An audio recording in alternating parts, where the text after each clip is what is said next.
This is Cast of Wonders, the young adult fiction podcast featuring stories of the fantastic. Episode 251 for June the 4th, 2017. You're listening to Little Wonders, our thematic flash fiction collections. This week we present 3 stories that aren't quite what they first appear. I'm Catherine Inskip, your guest host for this episode. Alongside Danny Daly, I'm one of Cast of Wonders' assistant editors.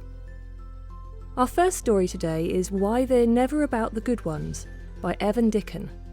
This story is a Cast of Wonders original. Evan Dicken's work has most recently appeared in Analog, Pseudopod and The Overcast, and he has stories forthcoming from publishers such as Unlikely Story, Fantasy Scroll and Chaosium. This story is narrated by Graham Dunlop. Despite his somewhat mixed accent, he was born in Australia. He loves the spoken word and believes it has the ability to lift the printed word above and beyond cold words on a page. He and Barry J. Northern founded Cast of Wonders in 2011 and can be found narrating or hosting the occasional episode, or working on projects behind the scenes, and has read stories for all of Escape Artists' podcasts. And now we've a tale to tell.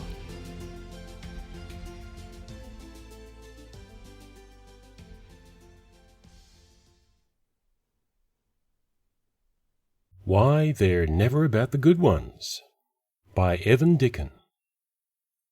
Once upon a time, in a valley in Lower Saxony just south of Meppen town, there lived an old woman and her 2 grandchildren. Helene had been a weaver in her younger days, but over the years the damp of the fens had stolen into her joints, twisting her fingers until they grew as gnarled and useless as the roots of the scrubby trees that crowded the riverbank.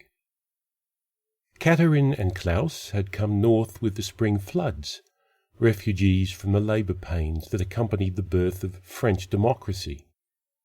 Their father had gone off to fight Napoleon, and their mother, always sickly and lovelorn, wasted away for want of him.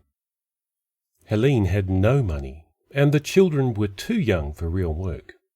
By all rights they should have starved. But they didn't. Once a month, after Helene had put the children to bed and believed them asleep, she would leave the cabin. She always returned before sunrise, her eyes puffy and rimmed with red from weeping, but bearing a basket brimming over with food. Katerin and Klaus were curious, but when they asked Helene, her face turned dark as a midwinter storm. "It is best that children not know of such things. Do not ask again." So they didn't. One morning Helene tried to rise and found her legs cold and dead. The children, being dutiful and well-mannered, ran down to the river to gather wood. When they returned, Helene could barely move. They stoked the smoky fire as best they could and piled their threadbare blankets upon her, but nothing could return the warmth to their grandmother's body. "Children, come close." Helene's voice was little more than a whisper. They took her icy hands in their small ones and pressed them to cheeks wet with tears.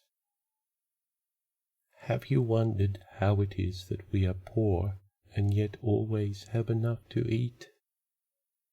"Yes, Grandmamma, but you told us never to ask," they replied. "You are good children. I do not want you to starve when I am gone, so listen carefully." And they did. "One Wegstunde down river, where the Ems begin to curve towards the Nordrade, there is a knotted yew tree surrounded by old gravestones. At the base of this tree is a tiny door. Go there on the night of the new moon. You will find a basket of food outside. Take the food, but you must promise never to open the door." The children promised. So, hearing their pledge, Helene died. They buried her beyond the high water mark of the Ems, where the floods would never reach. There was no marker, but Catherine collected some white swamp lilies from the marshy ground near the river and spread them on the grave. Autumn left little time for mourning, and the children's days were spent collecting firewood for winter, fishing in the Ems, and trying to plug the endless leaks in the hut's thatch. Soon enough, however, the food ran short, and the new moon came. That night they followed the Ems south. Catherine tried to be brave for Klaus, and succeeded until she was startled by one of the big-bellied toads that slept along the river-bank. It leapt into the water with a great splash, drawing a frightened cry from both children. Catherine took Klaus' hand, and they ran. The wet ground sucked at their feet, water splashing up from puddles to seep through their thin leather boots. The forest was loud around them. In their panic, every rustle became the stalking tread of a hungry troll, every night call the moan of an unquiet spirit. They ran along the bank of the Ems, afraid of the haunted darkness that stretched to either side. Breathless, Catherine and Klaus reached the old graveyard, and there, just as their grandmother had said, was the yew. It was a squat, knotted thing, with broken finger branches and scaly bark that sloughed off like the skin of a plague victim. Set deep into the roots at its base was a small red door. Light streamed from the cracks around the lintel, and sounds of merriment came from within. Viol, drum, and clavier accompanied voices raised in song. After the creeping dread of the forest, it seemed to the two children as warm and comforting as a mother's embrace. As promised, outside the door was a wicker basket. Breads, ham, cheese, sausage, and other delicacies jostled for position in the children's hungry gaze. Catherine edged up to the yew, Klaus clinging to the waist of her blouse. The music swelled as she neared the basket, and Catherine was struck by the feeling that there were people just behind the door, pressed against the warm wood, waiting to be let out. Individual voices crept from the chorus, voices that Catherine recognized. There was her father's deep basso, the clear chime of her mother's laughter, even Grandmamma's warbling tenor. They were all in there. She looked into Klaus' eyes, as wide and liquid as the full moon reflected in the Ems, and knew he could hear them too. When she turned back, there were letters on the door. Catherine couldn't read, but she did recognize some words, her own name, her brother's, and below them, etched into the wood, was one she remembered from the shops in Meppentown. Willkommen. Her hand trembled in the air for one heartbeat, two, then closed on the handle of the basket. Grandmamma told us not to open the door. Klaus wiped his nose with the back of his arm and helped Catherine lift the basket. Together they carried it back into the night, and though they oft returned to the graveyard, they never once opened the door, for they were obedient children and heeded their elders, which is why nothing bad ever happened to them.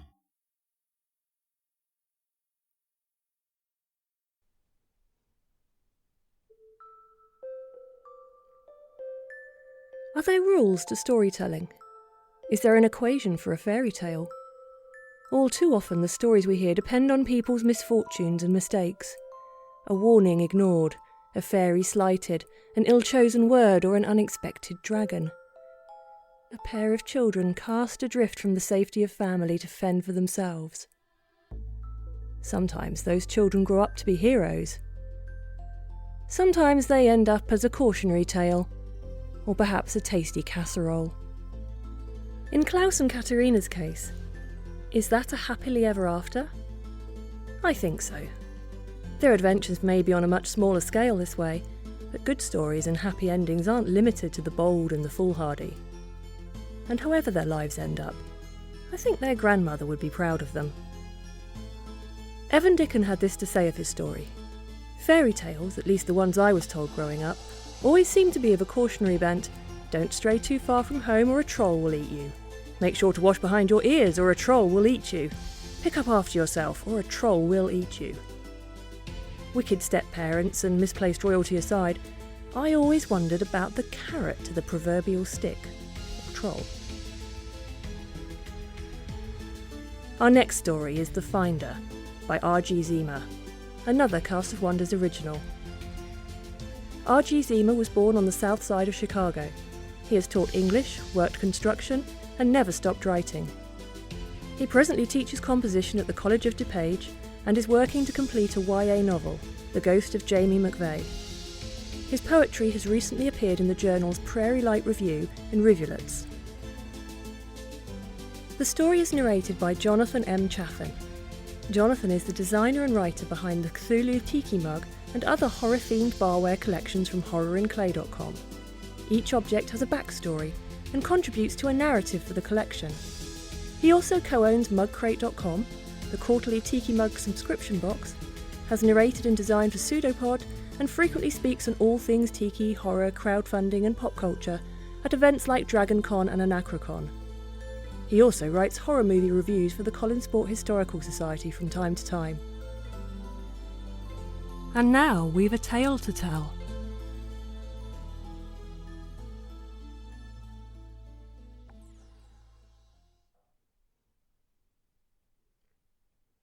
The Finder by Raymond Ziemer. There they go, scritching and scratching again from the old thought burrow. It's a secret. It's bad to keep a secret. I kept a secret about the bogberries, but the takers found out. Now I have to sleep all by myself instead of warm and snug with Fleek and the rest of the drove. I'm bad. I found the bogberries all by myself. I'm a good finder.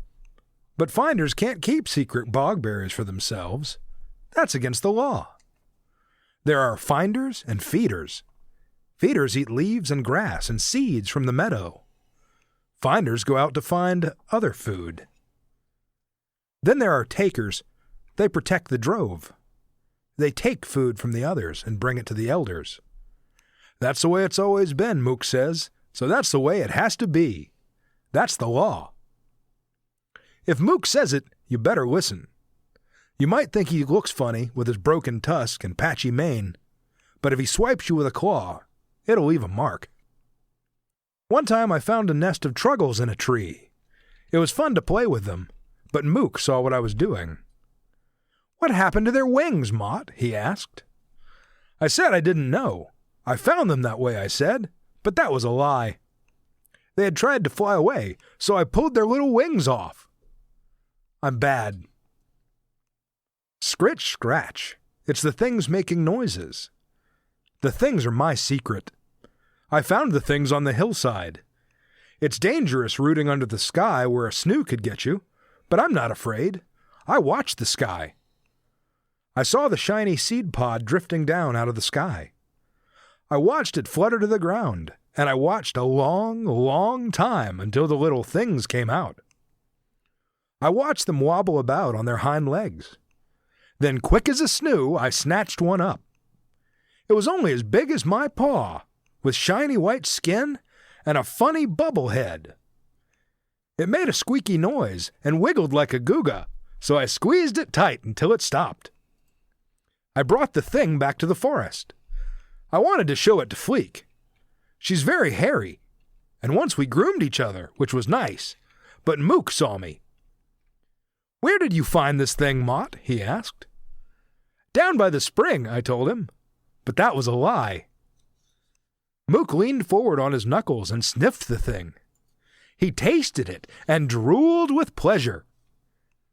"If you ever see another thing like this, you must bring it to me," he growled, and waddled off to share it with the Reverend Maker. The Reverend Maker made us all, finders and feeders and takers. She's big and needs a lot of food. Mook says she's making another. Reverend Maker makes the laws, too. The laws are important, so the drove can find and feed forever. Sometimes I think the laws are just for the takers and the elders, so they can feed on the choicest bits and mount the hairiest mates. I'm bad. I kept the secret of the things and went back to get some more. They weren't hard to find. I'm a good finder. I watched them scurrying around on their hind legs, moving sticks and stones with their tiny little forepaws. They made little dens for themselves by stacking stones together. They're funny things. Whenever I could, I went out and played with the things. They tried to hide amongst the rocks, but I could dig them out. Mook always says, a good finder has to be a good digger. Sometimes they wave their little forelegs at me and squeak, almost as if they could talk. If you pinch the bubble head off one, there's another furry little head inside. And if you peel the shiny white skin off, they're all pink meat inside. They have bones, but you can crunch those easily. I found out they can sting, too, if you aren't careful. In their paws are little stingers that you have to pull off. Once while I was watching, a snoo swooped down and flew away with one. That made me mad. I wanted to keep the things for myself. I went back to the forest and dug out the thoat burrow in secret. That was bad. Sometimes I wonder if I wasn't meant to be a keeper. I like to keep things for myself, like secrets. A keeper keeps the laws and lore and secrets. But isn't it bad to keep secrets? I went back to get the things that were left. I stuffed them in my gathering basket, brought them home, and hid them in the burrow. Now they're scratching to get out. Scritching and scratching all the time. If some taker hears, he might get mad. A taker will kick you with a hindfoot sometimes just to hear you bleat. I uncurl myself and stretch. Then I creep down the dark tunnel. The secret burrow is empty. In the thick blackness I can smell them, but though I claw the walls and floor, they are gone. I am mad. How I growl and thrash. At last I perk my ears to listen. Snuffling, I stretch and sweep my whiskers all about the burrow. When I brush the pebbly ceiling, I find the little crevice where they hid, the little nook they scratched and scritched. Clever things, they've tunneled back into my den. I scramble back, but they are gone. Scuttling up to green forest light, I see no sign of the little things. But I will find them. I'm a good finder.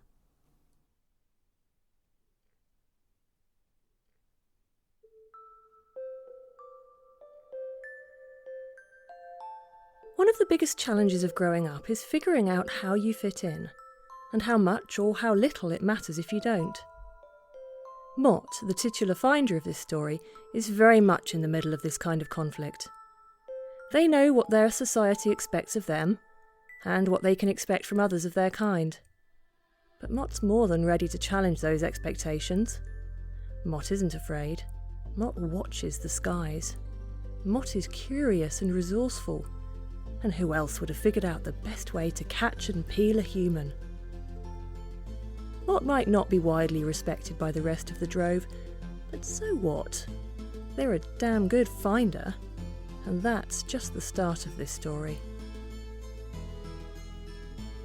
Our final story today is Why I Hate Zombie Unicorns by Laura Pearlman, which was previously published in Shimmer Volume 20 in August 2014. Laura Pearlman lives in California with 2 cats and no unicorns. Her stories have also appeared in Flash Fiction Online, Daily Science Fiction, the Unidentified Funny Objects 4 anthology, and Mothership Zeta. This story is narrated by Alexis Goebel. Alexis has been a slush reader for Class of Wonders since spring of 2015. She's new to the world of audio, and you may have heard her staff pick episode in January. You can occasionally find her on Twitter. Alexis lives in Cincinnati with her partner in a 100-year-old house. And now we've a tale to tell.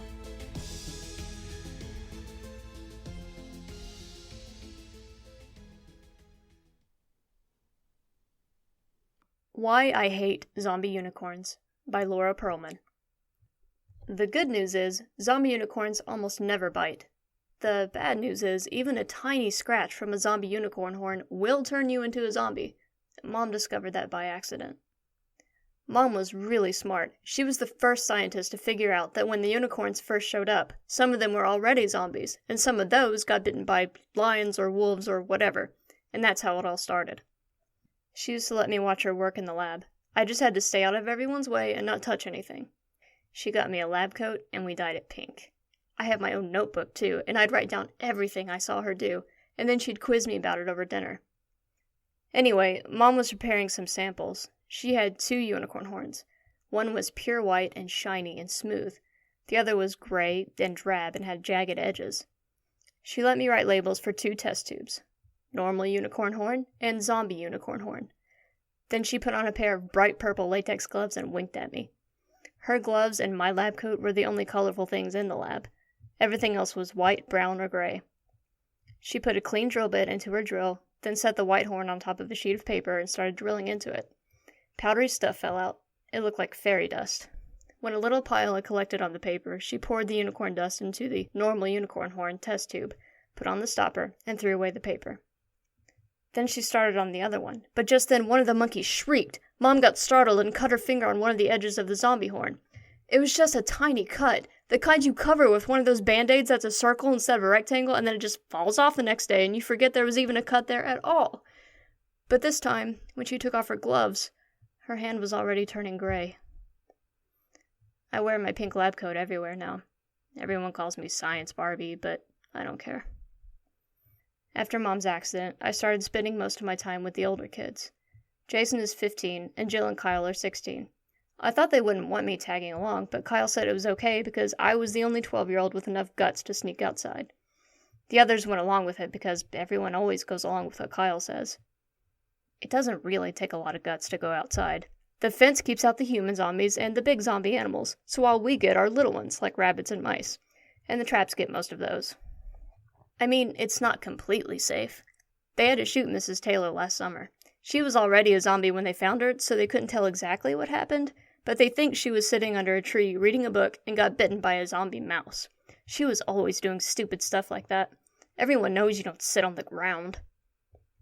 And then Mrs. Johnson shot Mr. Johnson in their room by mistake one night because she thought he was a zombie.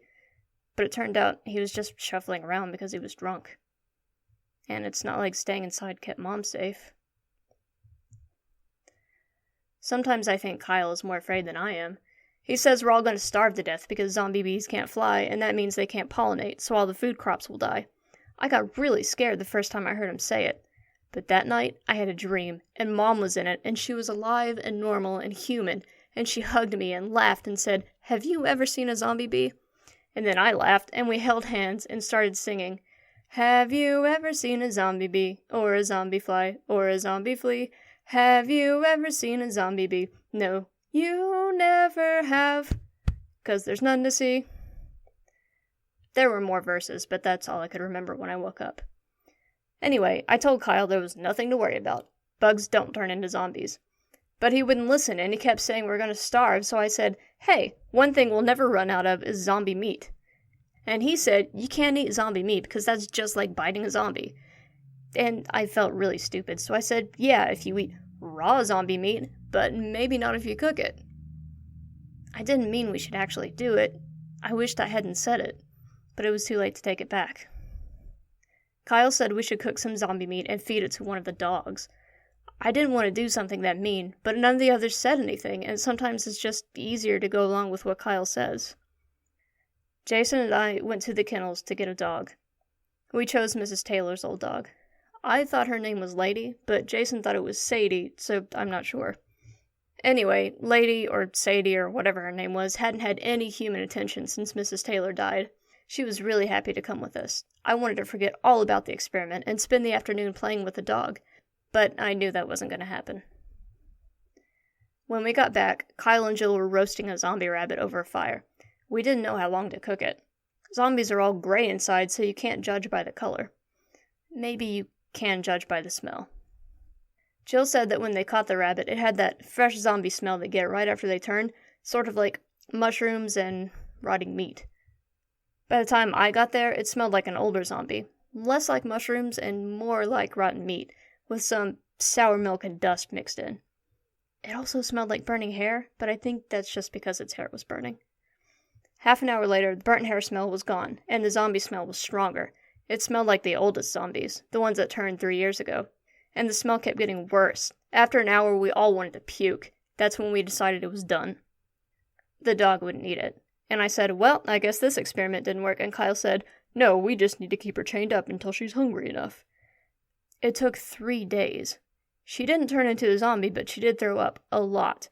And I said, okay, eating cooked zombie meat won't turn you into a zombie, but it won't keep you from starving either.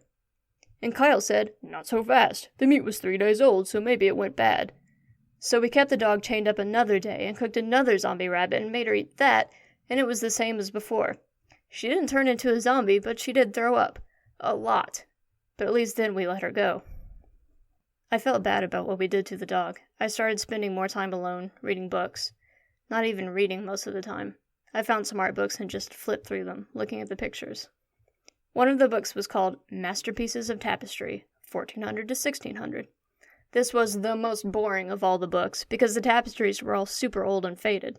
I was about to put it down when I saw a picture of one with a unicorn in it, and then another picture with a unicorn being killed, and then one with a unicorn alive again. A zombie unicorn. But that didn't make sense. I remember when the unicorns first showed up. I was 9. I ran outside and showed Kyle the book and said, look, zombie unicorns were here a long time ago and then they left, so maybe they'll leave again. He said it was just a story, and I said, how could there be a story about unicorns 500 years before anyone ever saw one? And even he had to admit it might be true. And then everyone just got really excited, and Jason came up with the idea that maybe if we killed all the zombie unicorns, that would cure the zombie disease. I wasn't sure how that would work, but it seemed like a good idea anyway. We decided to kill as many zombie unicorns as we could, but first we had to catch them. The tapestry books say they'd come up to a virgin, so I said Jill and I could try to lure them in, but Jill just laughed and said I was on my own. So I sat in a chair near the edge of the fence while the others watched and waited, ready to shoot any zombie unicorns that came close enough. But all I got were regular unicorns, not the zombie kind. After a few days of this, we were all getting kind of cranky, and everyone started yelling at me, and I said it wasn't my fault. If they wanted a zombie unicorn, maybe they needed a zombie virgin.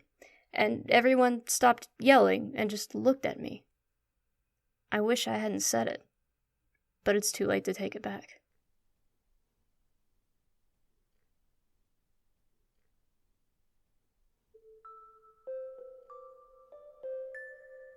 Okay, I'll admit it. I have a zombie invasion plan. I suppose I'm just that kind of person, someone who likes to be prepared for all eventualities, no matter how fictional they might be. But zombie unicorns? Yeah, you got me. I have no plan for that. In fact, I doubt anyone has a plan for zombie unicorns. Especially the kind that create other zombies and lead to the collapse of society and the zombification of your family, and maybe zombie bees and no more crops and having to survive off well-done zombie burgers for the rest of your life. That's why I am so impressed with the kids in this story. They weren't expecting zombie unicorns either, but they're going to figure something out. Even if they do need a zombie virgin to make it all work. Join us again next week for The 40 Gardens of Calliope Grey by Amy Ogden. Cast of Wonders relies on your donations to pay our authors and bring you the best in young adult audio fiction week after week. If you've enjoyed these stories, please consider making a donation using the PayPal buttons on our site. Every one-time, or better yet recurring monthly subscription helps, and you have our heartfelt thanks. You can share your appreciation for this story by leaving us a review on iTunes, sharing the episode with your friends and family, or discussing it on the EA forum, forum.escapeartists.net. We're at Cast of Wonders on Twitter. Come say hello. Cast of Wonders is a production of Escape Artists Incorporated and is brought to you by the creative team of editor and host Marguerite Kenner, assistant editors Danny Daly and Catherine Inskip, and our entire Slush team, Alexis Goebel, Andrew Kim, Sally Gill, and introducing Amy Brennan, Aiken Patel, Susie Rodriguez, Motti Slider, Chris Tang and Xander Simon, and audio producer Jeremy Carter. Our episodes are released under a Creative Commons Attribution Non-Commercial No Derivatives 4.0 International License. You can share the episode, but you can't change it or sell it. The Little Wonders theme, Neversus, is by Alexei Nov from musicalley.com. Thank you for listening.